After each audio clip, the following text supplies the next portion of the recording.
Our business didn't suffer in this economy. There are maybe two reasons. One is more, I don't know, practical, which is the average check in our restaurant is about $17. And especially in this economy, when you can get this special experience that we give for that average check, so we just see growth from last year. The other reason, which I don't know, it's more romantic, that I think it's a real reason.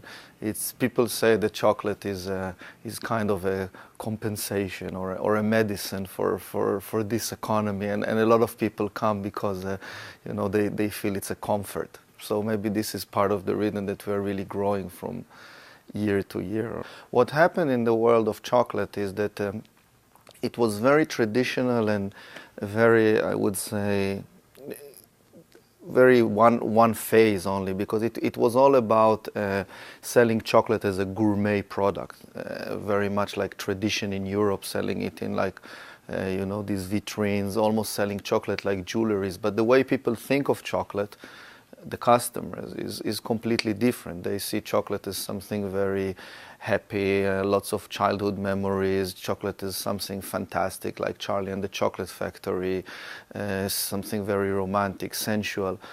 And what we are doing in our place is just giving them the opportunity to experience it. We're just having a very good conversation with the customers. The major factor for having a successful business like ours is having lots of people coming in and repeating customers. And because the experience in Max Brenner has like many layers, and it's not like one-dimensional, I think people can come back again and discover different faces and different aspects of the concept, and they fall in love with it. There are the things you dream about, but then life takes you sometimes to the route that they want to take you. And I did want to write, and I still want to write, but what I did, I took a course in Israel of pastry, although I never really had anything to do with pastries, but the government was sponsoring these courses and paying the people who went there. And this was a great way for me to make money and go home and write. That's how I started pastry.